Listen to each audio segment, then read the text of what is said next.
नमस्कार मंडळी, good morning. तर उठायला थोडा उशीर झाला होता, कारण आज स्कूल नसल्यामुळे ना थोडीशी कामं पण निवांत होती, त्यामुळे थोडंसं उशिराच उठले होते. आणि हा ब्लॉग मी डायरेक्टली स्वयंपाकापासून शूट केला आहे, त्यामुळे सकाळचा कुठलाच ब्लॉग नव्हता. तर साईच्या स्कूलमध्ये ना क्लास टेस्ट चालू आहेत, त्यामुळे त्याचा अभ्यास शौर्य घेत होता. तर शौर्याची खूप सारी मदत मला होत असते, कारण मला जर कामं असतील ना तेव्हा साईचा अभ्यास शौर्य घेतो.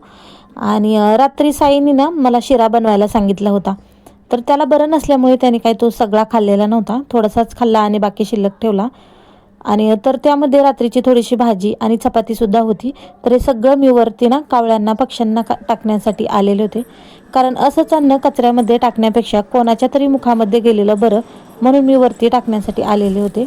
तर वरती आल्यानंतर मी पाहिलं की आंब्याच्या झाडाला ना छोट्या छोट्या कैऱ्या लागलेल्या होत्या.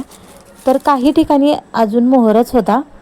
तर कैऱ्या एवढ्या छोट्या होत्या ना, म्हणजे त्यांना बघितलं की खायची तर इच्छा झालेली होती, पण त्या लगेच तोडण्यासारख्या नव्हत्या, एकदम छोट्या छोट्या कैऱ्या होत्या. नंतर खाली आल्यानंतर आठवलं मला की काल येताना ना मी बाहेर गेलेले होते, तेव्हा येताना मी आवळे आणि चिंच आणलेल्या होत्या. तर इथे मी ते आवळ्याचा खार बनवण्यासाठी आवळे काढलेले होते. तर पाहिलं तर आता चिंच बघितलं की मला काय त्याचा मोह आवडत नाही, म्हणून शौर्याचे पप्पा मला नेहमी वडत राहतात की तुला आंबट खूप सारं आवडतं आणि आजारी पडते. तर आता खरंच ते मला ओरडणार की आवळे चिंचा खाताना पाहिल्यानंतर.